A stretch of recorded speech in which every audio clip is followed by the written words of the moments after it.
Hello and welcome to the Crone Zone. I'm Lynn and this is the video for the new moon in Pisces.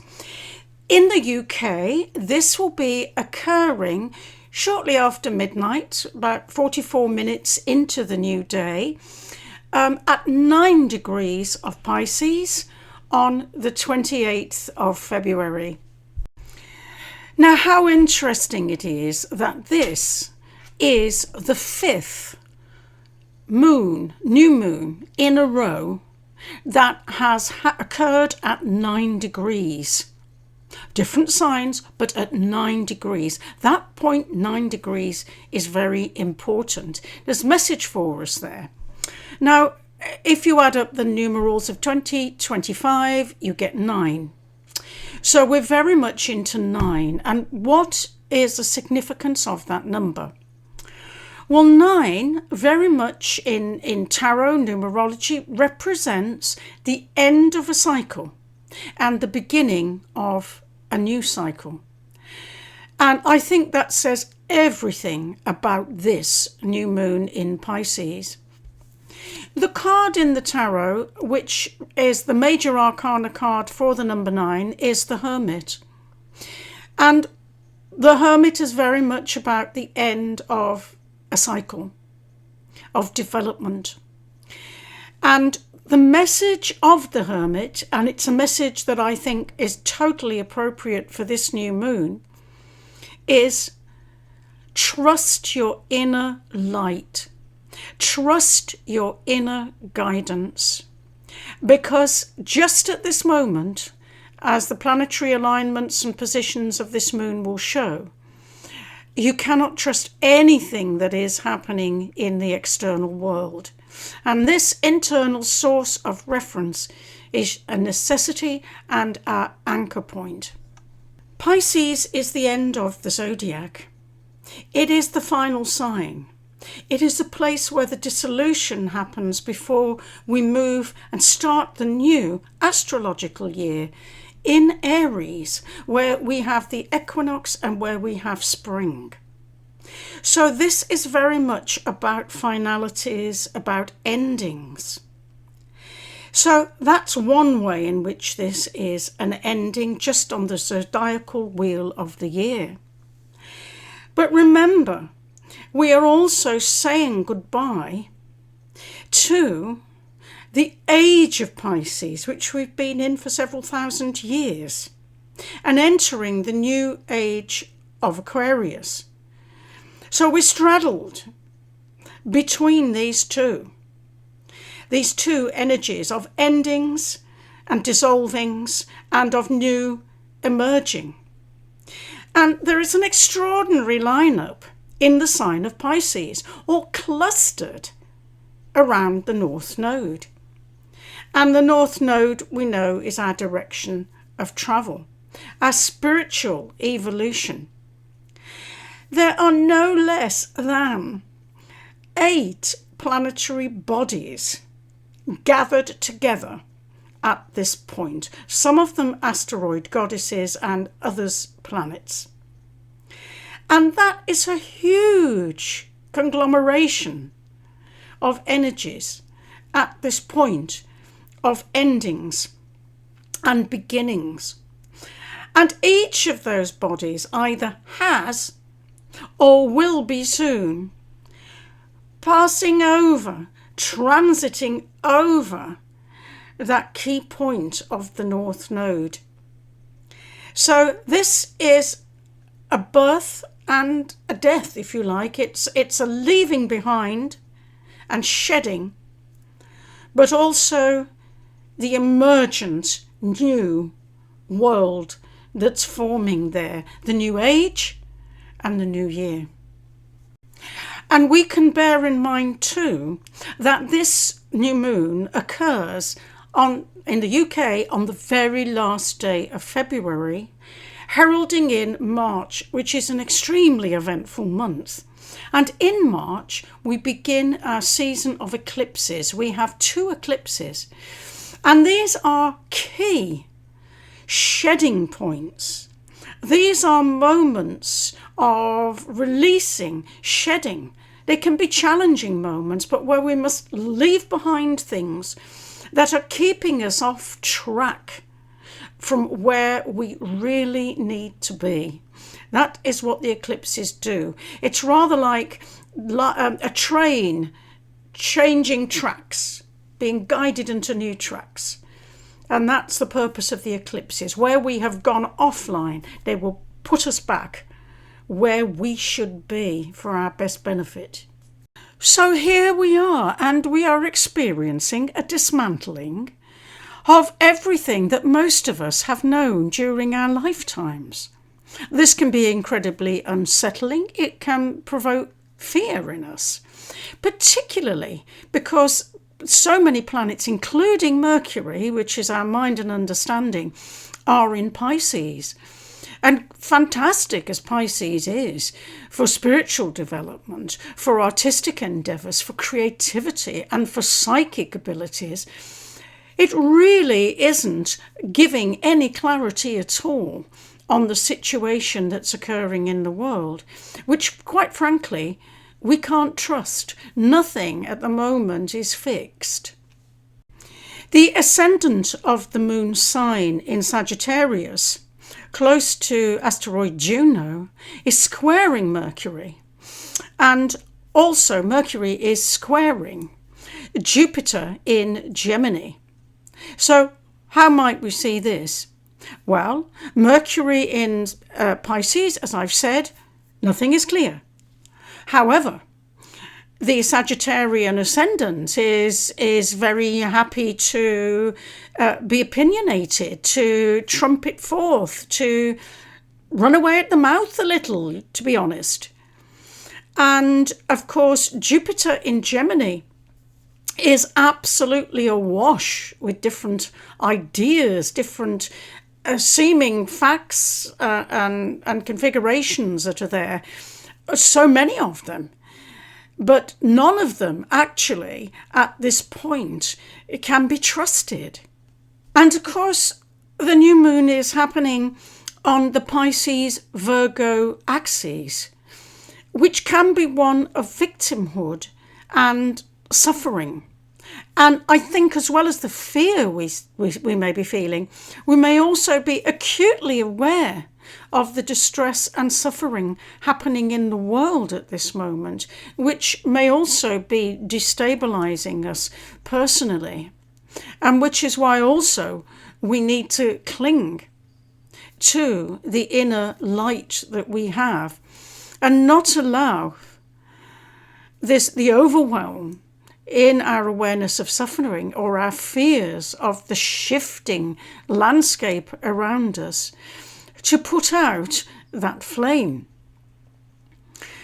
Now, I think the suffering is highlighted by asteroid Nessus, which is at 18 degrees of Pisces.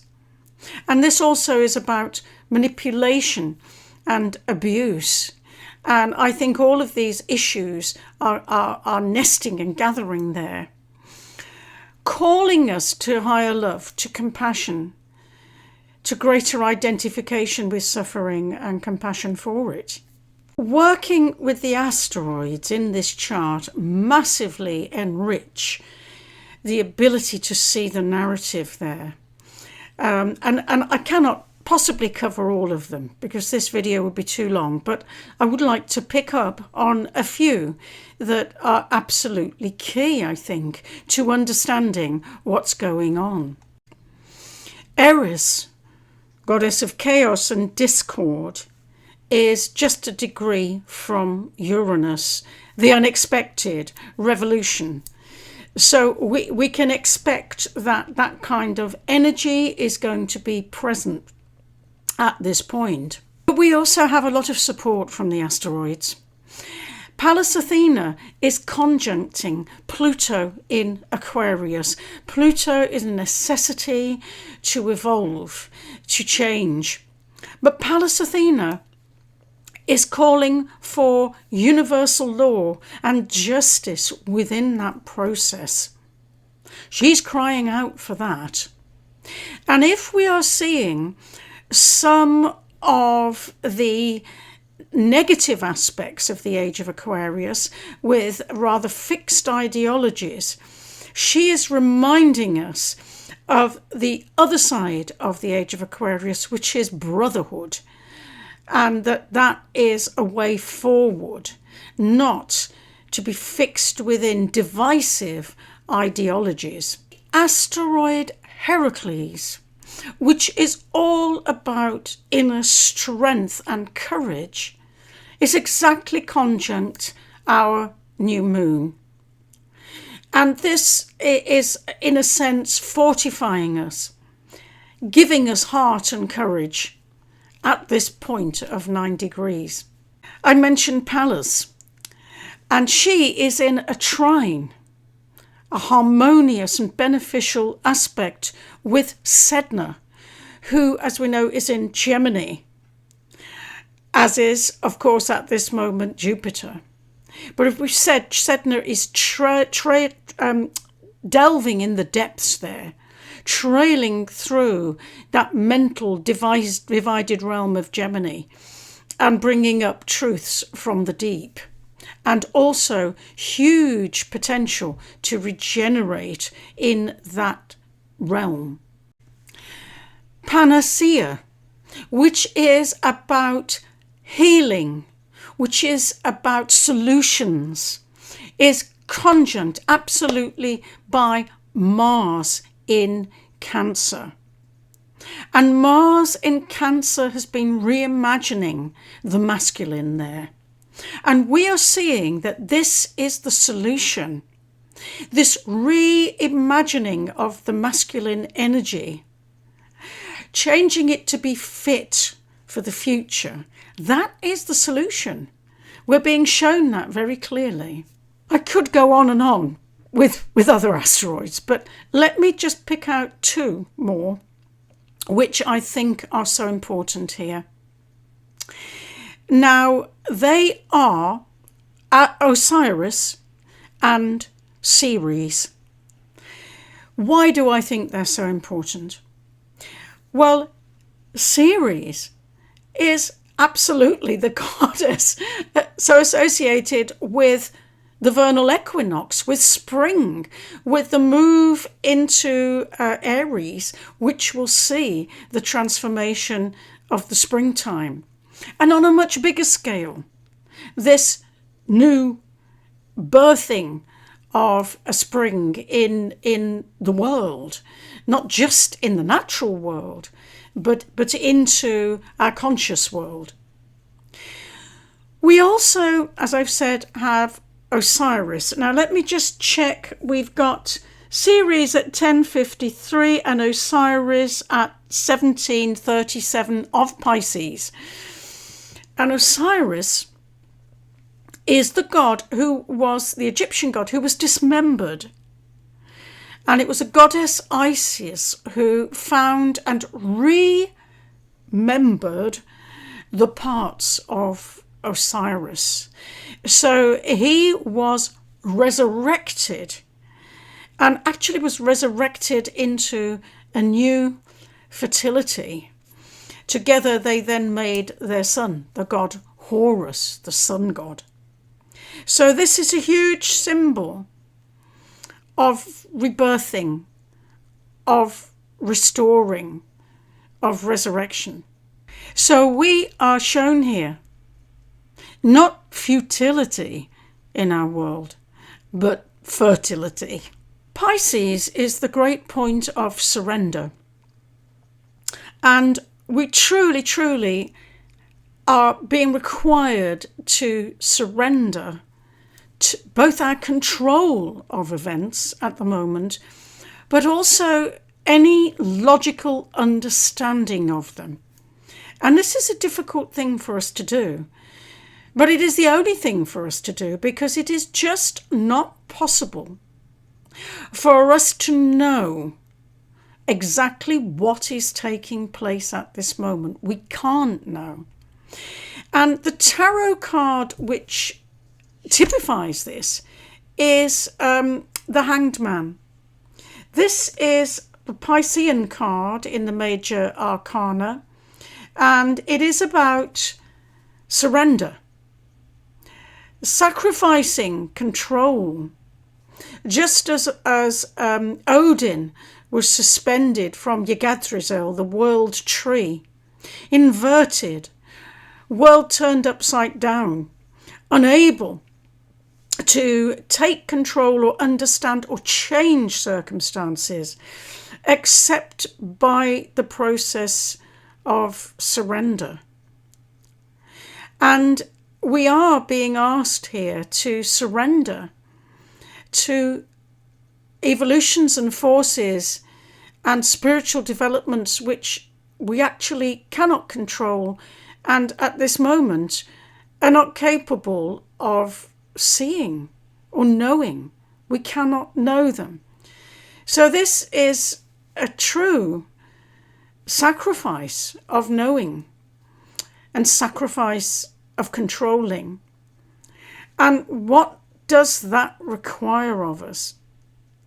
It requires faith. It requires belief, surrender to faith and belief, because it is only that we have. And as I said before, the inner guidance of the Hermit. So it is very much those two cards. Number 9, the Hermit, our inner knowledge, and the Hanged Man, surrender, because it is not possible to know at this point in time. New moons are usually seeding points. They're always dark in the sense that we're in the dark of the moon and we can't really see what's upcoming. But often we're planting intentions there and seeding new thoughts, ideas, goals, hopes, dreams. At this new moon, I think fixing anything for the future perhaps isn't the way to go. I think it's more about not planting the seeds so much as being the seed bed, prepared, ready, available for the seeding which is coming in, which is quite frankly beyond our comprehension and certainly beyond our control. So I think it is a matter of being the fertile ground within which these spiritual seeds can take hold, and keeping alive our inner guidance, our inner light as we go forward. I believe it was Baxter in the 1960s, as part of his explorations of polygraphs, you know, the things that lie detector things, that measured responses in plants to harmful intentions towards them. I think, he found a reaction in a rubber plant just by thinking about burning it with a cigarette. And I'd suggest that if we have got these new seeds coming in, that fear is not a good ground for them to be planted in.